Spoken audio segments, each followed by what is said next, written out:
Welcome back, everyone. It's Denise DiGrigoli live here on the HN Network every Tuesday with The Drive. The Drive is about moving forward mindfully and consciously. We seek to connect people, places, and ideas and organizations that fuel us up. It's how you fuel those parts of your life that ultimately create the lifestyle you live. We always start the show with a mindful minute. And we were talking about intentions, and last week with Scarlett Lewis, we were talking about living compassionately and choosing love over anger. And I just wanted to take a moment and reflect on what experts say top leaders do to be more successful. And it's about their daily routine. And here are the three things that they do. They eat a good breakfast, they reflect and express gratitude, and they exercise. So that might sound rather random and contrived to you, but it's not. When you fuel yourself with a good breakfast, perhaps with some protein, you get yourself going. Reflection and gratitude help steer the energy and sets the tone of the day. And of course, exercising, whether it be taking the stairs, parking your car further away and walking, or actually a good class, is all those things that oxygenate every area of your body. So mind, body, spirit, the fuel that creates the better life. Today, we're moving right on with our New Year's intentions, and we're talking about diversity, a subject that's happening a lot right now in our world. And we're talking a little bit further about inclusion, because diversity and inclusion and stereotypes, you might think you know what they are, but today I'm bringing on an expert and a good friend, Donna Johnson, the recent Chief Diversity Officer of MasterCard. Thank you so much for joining us. Thank you, Denise. It's my pleasure. So if the truth be told, because I'm in the spirit of transparency here, you and I knew each other probably 15 years ago. That's right. And we had worked together. So I know you back in your marketing days, and you had written a really compelling article on LinkedIn regarding inclusion. And it just hit home with me. And so thank you for taking my call when I reached out and actually remembering and joining us today. Of course. So what we try to do on the show is get someone to open their minds, get out of their comfort zone, try something new, reframe how they look at something. And I think a misunderstood topic is diversity, right? Especially nowadays. And we all have our opinion of what that is. Mm-hmm. But beyond that, the word inclusion is very, very important. So I want you to start by telling us a little bit about yourself and MasterCard and what it took to build the office of the Chief Diversity Officer and Counsel. Mm-hmm. And I really want to leave our audience with a takeaway that they can use to better themselves in society. Oh my, what a big topic. Well, okay. we're gonna rip it today. Fantastic. Well, as you know, I was most recently the Chief Diversity Officer at MasterCard, and I loved that job. I really do, even today, believe that the impact that the D&I space will have at MasterCard will continue on. And one of the reasons why I believe it's important and why it is sustainable is because of the way it was created. Which is a great story. Oh, well, thank you. The conversation really started soon after MasterCard went from a private company to a public company. Mm-hmm. And the discussion was around how could we build a business that had a global footprint and made sure that everyone that was part of the MasterCard culture could feel included. And one of the things that the then Chief Diversity Officer did with the president of the company, they talked about what that new strategy would look like for diversity and inclusion. And the one thing that they knew they were missing was something that would bring employees together. Mm-hmm. And what they called them back then, other companies called them back then, were affinity groups or employee network groups. And so through a relationship that I had with the Chief Diversity Officer, I was personally tapped to help launch one of these groups. But the caveat was it had to represent business. So the first thing, I was told that it would be called a business resource group. And so having not really been developed before, even at other companies, I was sort of at a loss as to what that would look like. I was very lucky, though, to work with colleagues of mine who understood that we were really creating something new and different. You sure did. And so the approach we adopted, Denise, was looking at this as a small business. So we actually created our business resource group to reflect what any entrepreneurial group would look like. Now that is brilliant. It really did reflect how we wanted our leadership to move forward, how we wanted employees to think about how they addressed the business issues that they were faced with every day. So creating an environment, a smaller, safer environment where they could explore those issues and create new skill sets within that environment was critical. So what issues were they faced with as intrapreneurs or entrepreneurs within a big company that was going from from private to public? Well, one of the first things that was apparent to us was the access to information. If you are a private company and you're working for an employee or employer that over the years had really been focused on one type of business, Right. and now as a public company you were growing your footprint, you were growing your influence, you were growing your product set, having access to information and the knowledge for you to participate as a business person was critically important.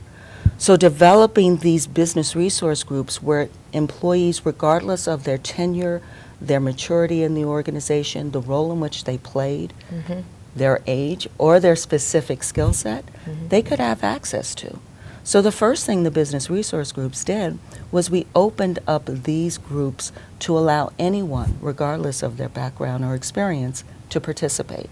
So when I was reading about inclusion, and then I was even doing further research, a topic came up that said stereotypes are fine, but they don't tell the whole story. And that's where people get tripped up because they make assumptions.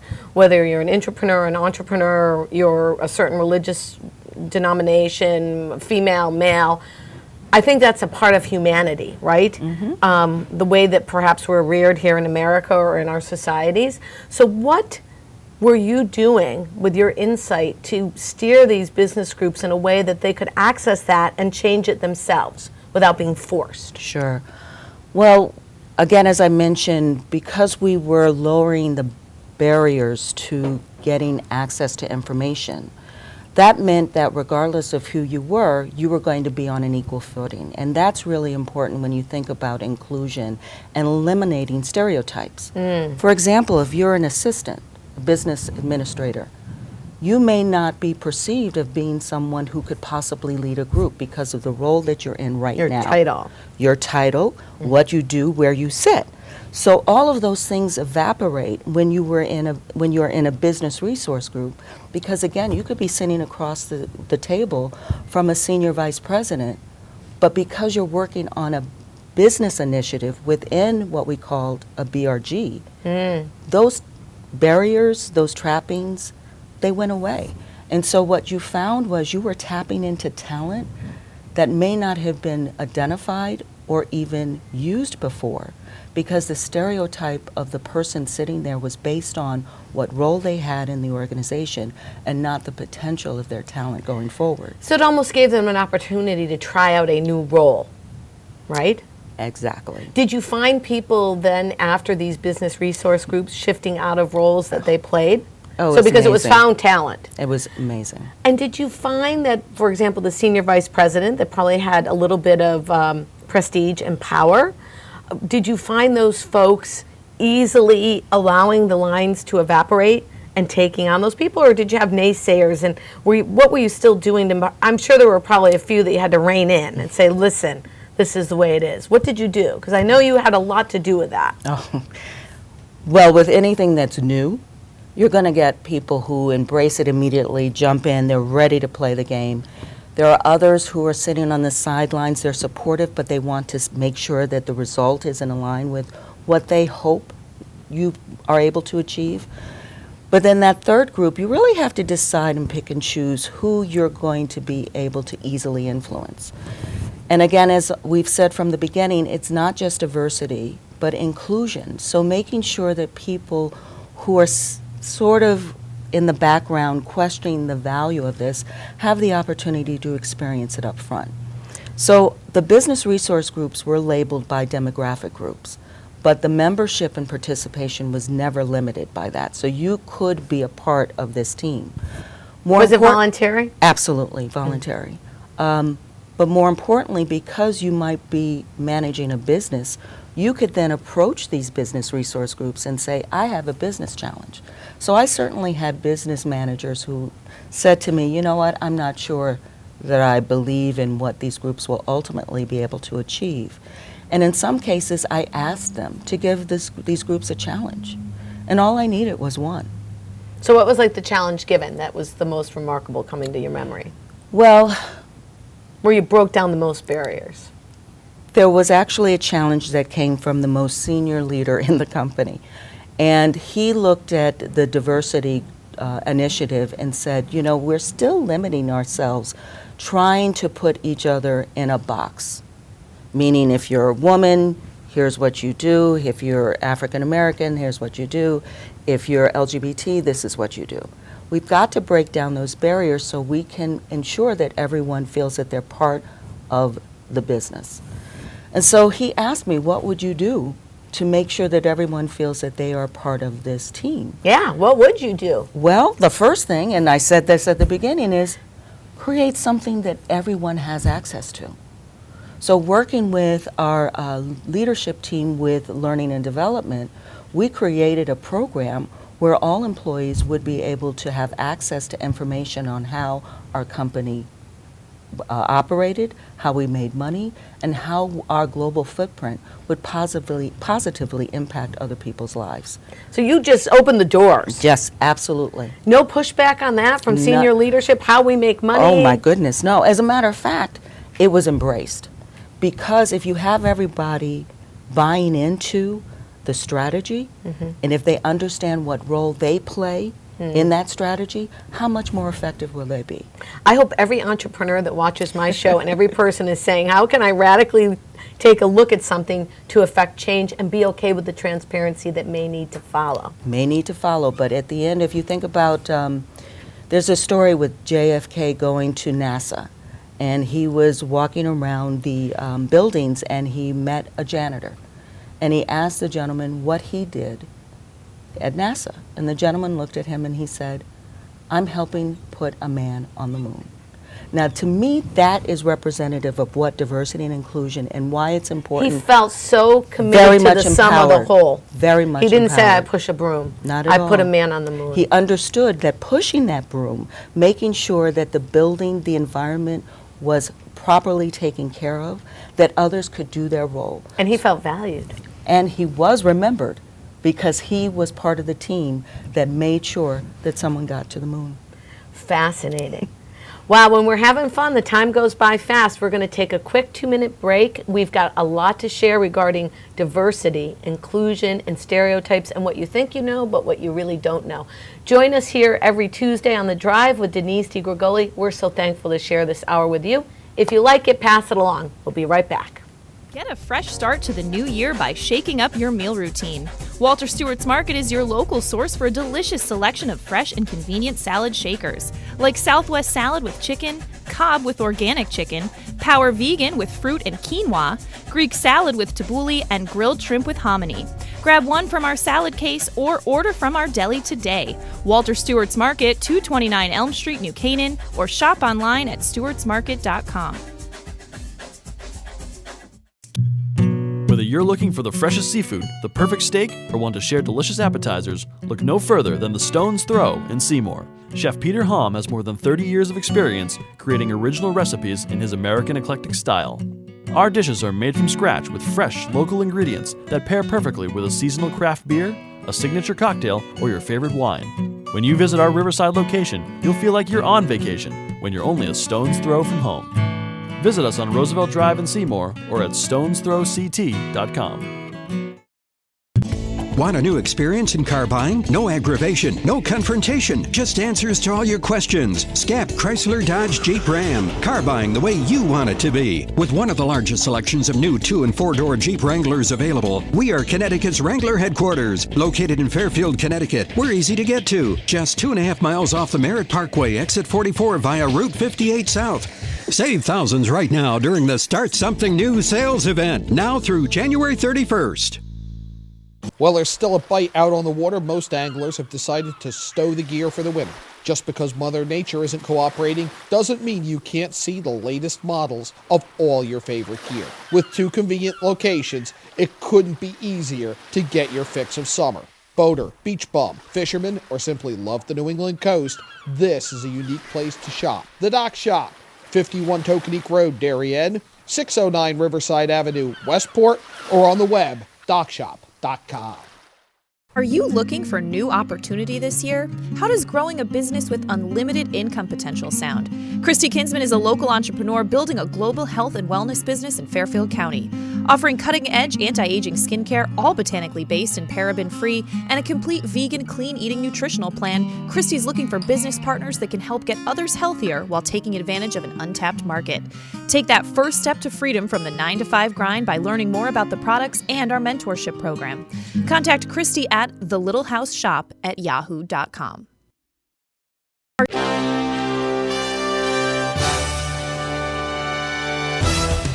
Give your day a jumpstart with the latest news, sports, weather, and more on Coffee Break, live on the HAN Network, weekdays at 11 a.m. Connecticut news doesn't get any more local than on Coffee Break.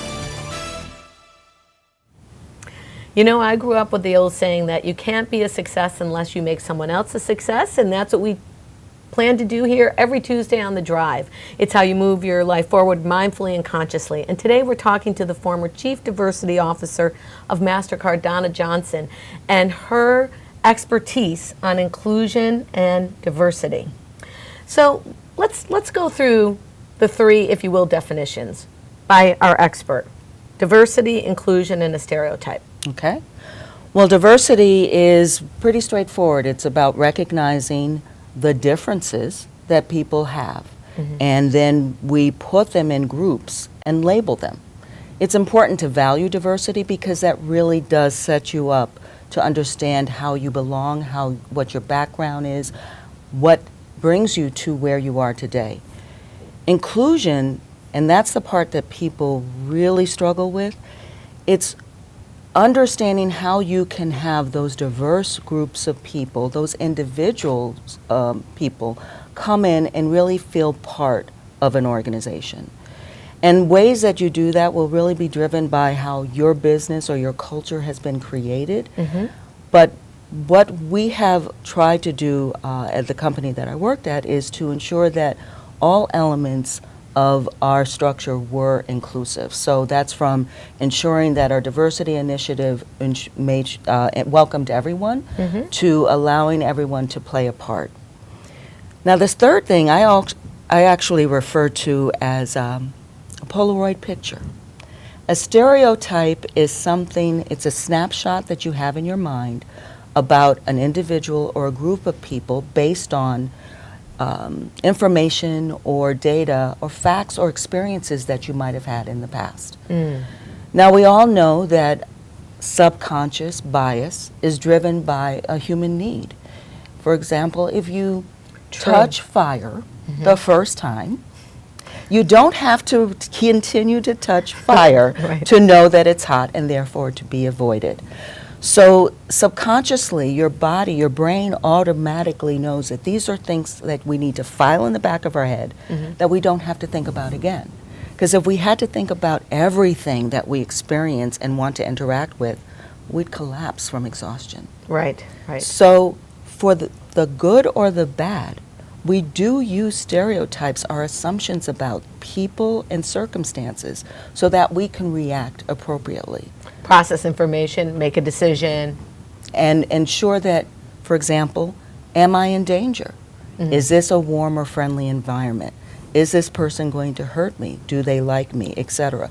There are things that we use to feed into our subconscious mind to allow us to react properly. The problem with stereotypes, though, because we may be more reliant on them when it comes to interacting with people, we sometimes make assumptions about their capabilities based on what they look like, their ability to lead based on their education, their ability to interact with others because they're an introvert. And we use all of those things to... Or here in Fairfield County, their zip code, for example. Or their zip code, the car they drive, the school they go to. Exactly. So all of those things build into ways that we keep people from participating, and they may not even be able to articulate why they feel they're not welcomed. But those stereotypes can keep people from playing a role that can be more effective because they're not feeling that they're welcomed. So I even teach that at home, right? We're talking about in our business environment today, but I teach that at home, to be mindful of the stereotypes we use to process information when we interact with all types of people. Yes. So I think it's a global conversation today. Absolutely. But what did you do, or what would you tell our viewers today, especially in lieu of what's going on in our media and, you know, a country that seems somewhat divided, to help them make better decisions when listening to the stereotypes that we're being fed today, and that we also, as you say, hold ourselves subconsciously, so that we can unite ourselves in the workplace, be better parents at home, better role models in society if you don't have children, etc. Well, let me tell you a little bit about my background. Okay. And how I sort of navigated this journey to where I am today. I grew up in a middle-class family right down the road in Westchester. My father was a senior executive in an ad agency. He just recently retired about 2 years ago. Oh, wow. Yes, Congratulations. yes, yes. My mom graduated from college and was a stay-at-home mom for several years, and then did what most moms do. She started working at the school in which we went to. Right, so she could have vacations and be available. As well as then, once we became older, she went on to her profession, which is a medical director at several hospitals. Wow. So very traditional background. I have 2 brothers and a sister. But the one thing that we always did, and I remember even back then thinking, wow, this is sort of corny, but in hindsight, this was really helpful to us to be able to understand our environment and to navigate some of the challenges that we faced. We had dinner almost every night together. There was no excuse. And I'm sure your dad, as an ad exec, was working long hours. But he always was home to eat dinner with us. Whenever he was there, we would have dinner. So we knew he was on that 6 o'clock train. We knew when dinner was going to be there.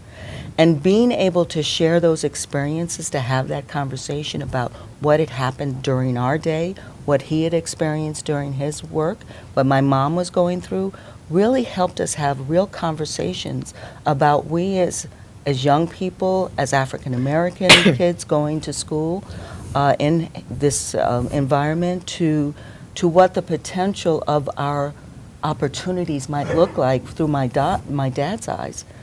You can't replicate that. So the first thing we learned was to eliminate the stereotypes that we knew were going to be projected on us by having these conversations with our parents, who assured us that it had to be the content of our character that was going to drive our success, So not the limitations of our skin color. If I'm hearing you correctly, you were learning these stereotypes were imposed upon you, but you did not need to, you did not take need to wear embrace. that coat. Not at all. Not at all. Interesting. So it really started at home. Very much so. And so understanding what stereotypes exist. Well, I say it all the time, you know, boys wear blue, girls wear pink. Yes. You know, certain religious groups do that versus that. And I often talk about just that, like you don't have to wear that coat. When you went out and put that into place, because I know you come from a long line of champions that have championed these causes, not only your dad, I think there were other people in your My family. sister and one of my brothers, absolutely. Okay, what do they do before I go My on? sister is a lawyer, and my brother is an architect. And so as you guys were learning not to assume these stereotypes, and you went out in the world sort of full of vim and vigor, and you were met with a challenge, what did you do? Because I see you didn't crumble. Well, the first thing is you have to build a network, people that you can turn to have that fact check. Is this really a challenge to who I am for what I look like, or is this something bigger and something that I actually can overcome? Meaning, is it simply that you're not qualified or you're not prepared for the role? Who was your fact checker? I had several people from school. I had colleagues who I considered mentors that I could tap into. And of course, you always go back to your mom and dad. Now, I must admit, mom and dad will always think you're right. There's no question about that. They give you a little bit of a pass. Exactly. But they are those who know you the best, and they can also give you feedback. especially when it came to the work environment. When I first got into the work environment, I really did believe, after many years of success going through high school and then graduating from college, that now the playing field was level. There was not going to be an issue being an African American woman working in an advertising agency, because I had all the criteria that you needed. And was that the truth? No, it was not. So tell us about that journey, because I want you to bring everyone forward in your journey, because you really hit up some naysayers and broke the blocks down. There are challenges that I think any person of color or female or LGBT person faces that are uniquely driven by their experiences and their backgrounds. So the way you react to something may determine your future success. So as I said, I was empowered very early on to believe that what I represented as the talent that could contribute to the organization was paramount to my success. I'll never forget the first time sitting down with a senior executive at the ad agency and expressing to him that I felt that I was being compensated unfairly. I just wasn't getting paid the same as my colleagues, one in particular who was doing the same role, but he was a young white man. And the senior executive looked at me and he shook his head and he goes, well, you know what? Life's not fair. That wasn't based on our skill set. He didn't discuss where my strengths or weaknesses were compared to my colleague. He simply told me that life wasn't fair. And so I took the backbone that you say I have, and I looked this gentleman in the face and I said, and that's why I'm here, to make life fair for me. Right. And he smiled at me, because I don't think he expected me to give that kind of response, but I got that raise. And so I believe that having a voice and being able to ensure that you're able to defend yourself is important, but knowing when to use that voice and knowing how to use it, as you said earlier, with dignity and respect for the other person, you can sometimes make a difference for not only yourself, but for others as well. Because you enlightened them, because he was not expecting you to respond. He did not expect me to respond that way. And I followed that comment up with, when I've got to bring my chutzpah to the table and say what is factual, I let go of the attachment to the outcome, because I'm putting the best in there. And I'm sure you did that, and maybe that's why he even heard it in a different way. So did you stay there a long time? I did. I stayed at the organization for almost 10 years. Wow. Yes. And you were probably viewed very differently after that time. I was given opportunities that I might not have been given before, because I demonstrated a desire to stand up for myself, to provide a simple argument to a pushback that really didn't have any A credible basis in fact, right? Oh, no credible argument. And when you're in advertising and you're the person who wears the suits, you're really dealing with the clients face to face and discussing, the way a creative product might look. Being able to provide credible feedback and constructive building on ideas is really important. So being able to do that and demonstrate that not only with the clients, but also with senior management was important. So you're at the ad agency. What makes you leave and go to your next job? Boy, a great phone call. The last job that I had at this ad agency, I was working on a government account.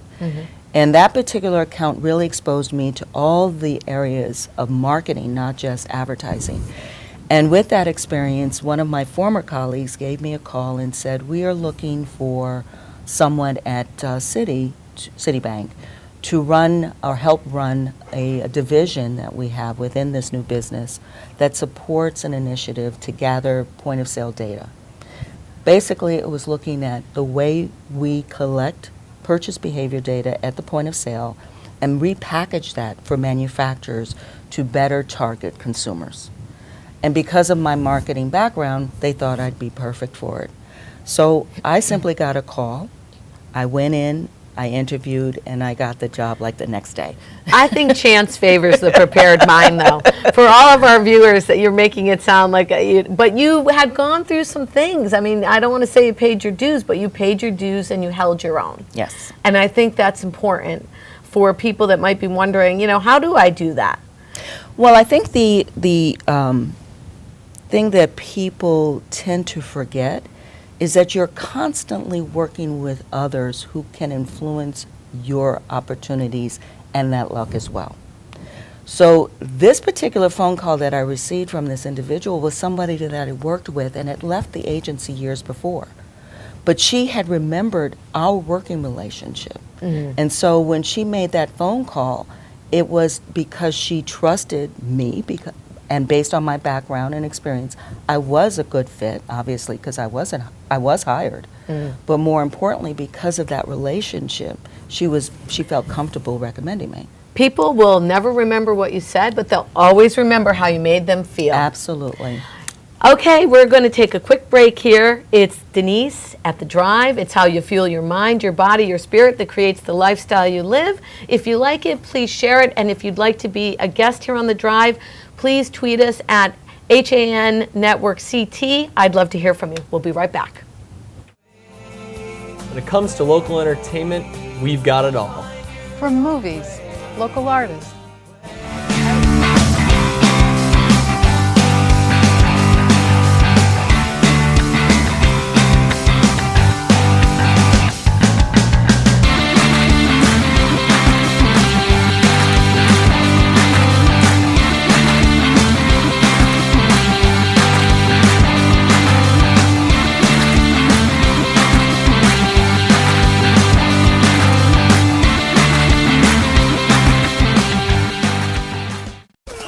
Have a sports injury or slip and fall that needs immediate care? Coastal Ortho Express Urgent Care gives you direct access to an orthopedic specialist fast, without an appointment.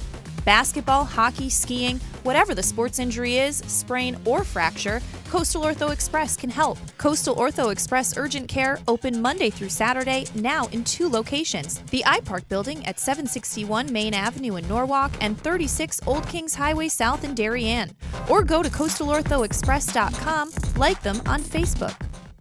Are you ready for winter? Ski and Sport has everything you need to be fully outfitted for the season. A family-owned and operated business with over 40 years of experience, Ski and Sport's 3 convenient locations in Fairfield County offer top-quality, high-fashion ski and winter wear. In addition to clothing for men, women, and children, we also offer seasonal rentals for the entire family. Stop by our stores on 1 Ethan Allen Highway in Ridgefield, 877 Post Road East in Westport, and at 110 Main Street in New Canaan, or visit us at skiandsport.net.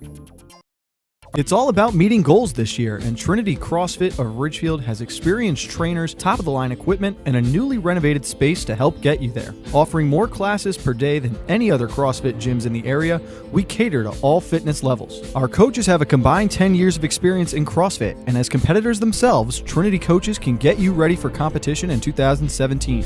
Visit our convenient location on Route 7, Danbury Road, or find out more at trinitycrossfit.com. I'm John Kovach. I'm a newspaper editor.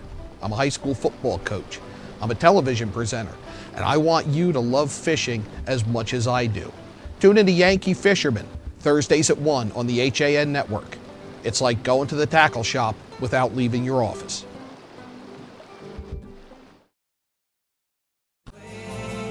When it comes to local entertainment, we've got it all. from movies, local artists, etiquette, and more. Watch HAN Arts and Leisure with me, Steve Coulter, and our Arts and Leisure editor, Sally Sanders, Mondays at 12:30, right here on the HAN Network. We're back, everybody. It's Tuesday here at The Drive on the HAN Network. We're talking about diversity, inclusion, and stereotypes, and what we can do to make our world a better place, and how you can take yourself out of the comfort zone and be part of the solution. Donna Johnson, former CEO, Chief Diversity Officer of MasterCard. That's right. You've got so much good stuff to share. We could probably do 2 hours. But you're moving through your journey in your career. Your parents have really enlightened you as to the stereotypes you might come about and how to handle them. And you're moving forward with lightning speed. sticking up for yourself, moving forward. Did anything ever pull you back a little bit on that journey before you built such a great council of diversity at MasterCard? The answer is yes. But it's funny as I reflect on where there might have been one versus the other. Sometimes it's difficult to think about those because in most cases, if you keep remembering what happened before, you'll never be able to move forward. Great But point. I do remember in one instance in trying to get senior executives who weren't quite on board with this whole diversity thing, getting their buy-in. And one individual in particular happened to be an African American senior leader. And his response to me was, when I presented the whole idea of the business resource groups and we were going to lead this forward, and this was going to be something that was going to change the landscape and the culture at MasterCard, his response was, it will never happen with you because of who you are, your age, and the role in which you play in the organization. Wow, he had several stereotypes He going. was very, very clear about that. And the reason why he felt that way is I wasn't a senior leader in the organization. I did not run a P&L. I was in marketing. And this was something that was so new that by defining it through a demographic, he felt that it would be limiting. Now, the one thing that I did know for sure was that I was African American, so that didn't scare me at all. you checked that fact. That was Totally a fact check. covered with that one. The second around something that was going to be led by me. And that's where the confidence comes in. And sometimes you have to break a barrier by taking a chance. Right. And so I knew that having been appointed the role of developing something new didn't necessarily mean that everyone was going to buy into it just because I had been assigned that position. So I had to get others to buy into the concept as well. So by the time I spoke to this senior executive, I already had the momentum behind me. Now, we had others who were in the same role as I was, and they were as excited about this as ever. So that's when it came down to, okay, maybe he's not going to be the right person to help champion us going forward because there are too many hurdles for us to overcome. And then the third, when it comes to experience, well, yes, but how are you going to know based on the level and the experience that I've had so far if I'm going to be successful or not? Was there ever a time that you said to him, why would you, or were you thinking to yourself, I'm African American like you, why would you hold me back? Why wouldn't you give me the power that others are giving me? Did you think that? Absolutely. Because, there's sort of oppression within all of our own stereotypes, right? Whether, women holding women back or, Yes. right? Yes. So did you think that? Oh, absolutely. But that didn't take you off your kilter. Because that was one person's opinion, and again, it was based on stereotypes and fear. And fear. Fear for me. So I appreciated that. Do you want to step out there in front and own this and possibly be labeled as a rebel, as someone who's going to be disruptive? And fear for himself. Because in order to participate, he would be endorsing something that he wasn't readily comfortable with. Right. But if he didn't participate, what would that say about him as well? So I respected the fact that Sounds might like what's have been going a on motivator. today in today's society. And you have to respect that. Right. Empathy is so important when it comes to diversity and inclusion. And I could have approached this individual and told the world, I guess I am now, but told that story differently at a different point of time that would have made him to look to be the bad guy. Right. As opposed to someone who was operating from a different point than I was. So that's a great point. You were tolerant. And you didn't just slam him to the others. You were tolerant. And what did you do to, because that's a great point for today's show. Tolerance, but not backing down from your beliefs and your confidence. How'd you do that? Well, again, empathy is very important. So understanding where he was coming from meant that I had to listen to his points. And I think that that's what we forget today through Twitter and other social media accounts. we feel that we're having a dialogue, but in reality, all we're doing is we're shooting out these 140 characters of thoughts, and sometimes we're doing them in an anonymous way, which makes us feel even more empowered, when in reality, we're not sharing ideas. We're simply splatting things and see what sticks. Yeah. So for me, it was sort of like listening to this individual and really understanding deep down. So that meant asking questions and listening to the answers. Authentic engagement. Very much so. Which we talk about so much nowadays. We've It's got to really get back missing. to real conversations. Absolutely. And also being okay to disagree. Disagree gracefully or not, that's your opinion. Maybe that's your belief, structure. Where can we meet in the middle? I'm curious, how did he end up in the end when you were so successful? He was very supportive. Okay. Very supportive. And again, we talked about the types of people who play in this space and who are participating. There are those who jump in right away. There are those who sit back on the sidelines and say, I'm supportive, but I'll wait to see how well you do. And then there are those who are naysayers. If you get that one naysayer to buy in, you've really moved a mountain. And for him, it was really understanding, again, how we were going to structure it, what impact it would be, and how the senior managers responded to it. And so I was thrilled when he embraced it as his own. So now we know you're in a transition yourself, Yes. and you're moving along in your Yes. journey. What's next for Donna Johnson? Where are we going? Well, Is it too soon to say? I am enjoying these few weeks so far, but no, I've really been thoughtful about what I want to do next. And the reason why this is really an exciting phase for me is because I've left an organization that I loved, that I'm very proud of, and has done a great job in supporting the D&I space. It's an award-winning program. But what I found in working with a lot of people, especially the millennials or the new employees coming in, is that there's a lack of real conversation and understanding for diversity and inclusion. A lot of millennials come in, they think they know what it is. And they think that they're the most diverse going. Very much so. They're the most level-headed. They got this. Yeah. So there's no need to discuss it anymore. And yet they're working in an environment where they have to work with people who are not their friends, that they haven't, Everybody doesn't get a prize. Self-selected. And not everyone's going to agree with That you. multi-generational Very much workplace and lifestyle that's so important in our country today. Very right? much so. So if you had to break down, are you? So just to yes, finish, yes. my idea is to now start working with educational entities to see if we can build programs around diversity and inclusion. I have spoken to several groups that represent younger people at colleges and universities.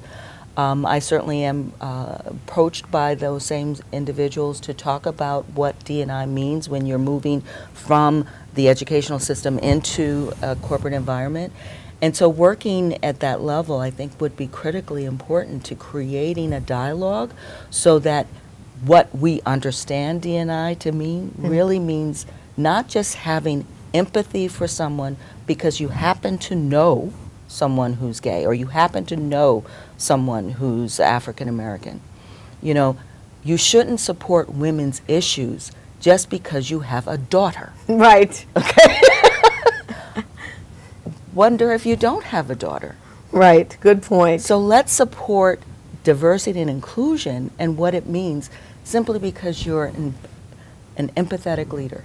You understand the value of everyone's contribution, and you're listening Huge. for learning, Huge. not listening to judge. Be a leader of the people. Leader. What are the 3 stereotypes you'd like to see be broken down, and how can we, as people, take a look at those and be more empathetic? The first stereotype I'd like to eliminate, quite frankly, is that when women take time off to raise their family, that they're completely incapable of coming back and doing another role, if not continuing the role that they were in. There are a lot of barriers that I see with companies trying to figure out ways to embrace the returning female who we want to ensure has a fulfilled career regardless of what she chooses to do. So eliminating the barriers and the stereotypes that prevent women from successfully raising their family while in turn successfully having a career. Because if they're raising successful families, those are your future employees, peeps. Really.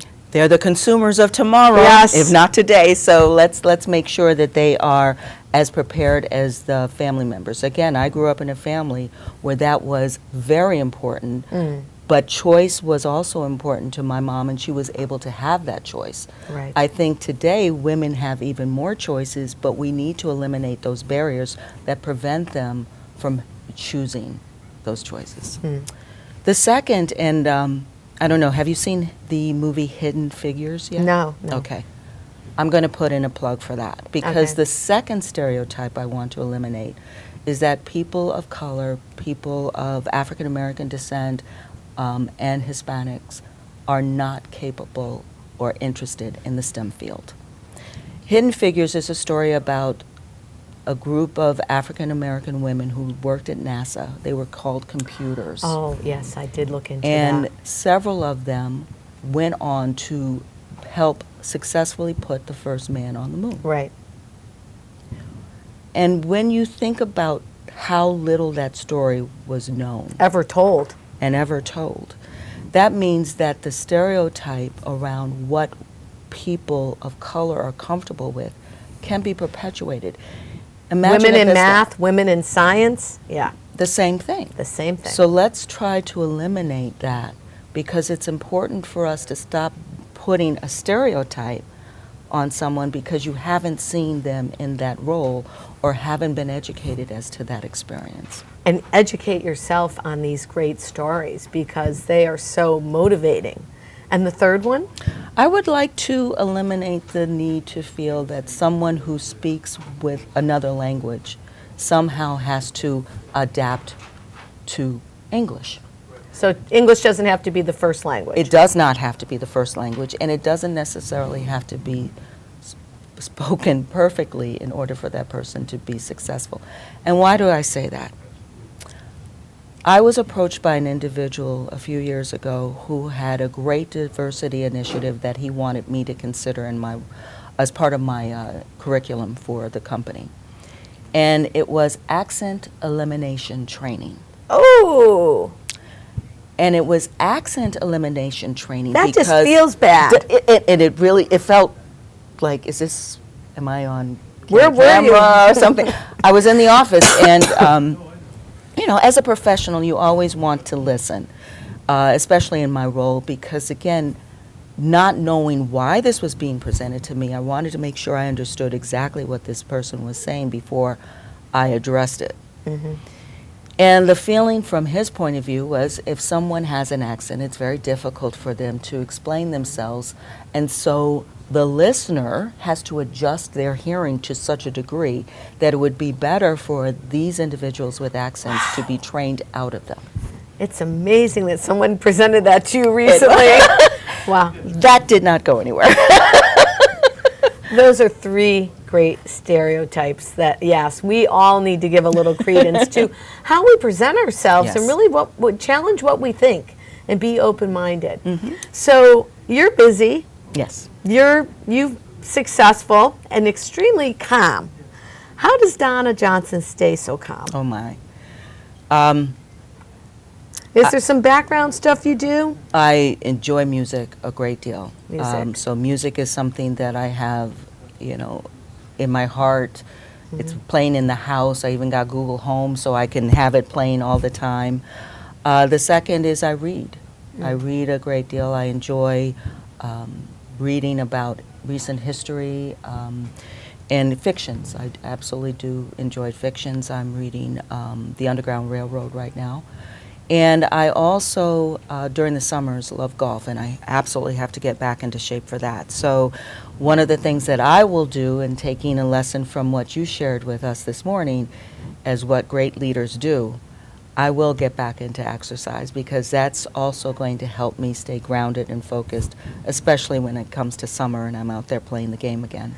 Well, we wish you great success in your transition. Thank you. I think people can find you on LinkedIn, Yes, they right? can. Under Donna A. Johnson. A. Johnson. Yes. And I hope you'll come back next Oh, year and absolutely. tell us where you're speaking. Fantastic. And what's going on. Thanks so Fantastic. much. Thank you, Denise.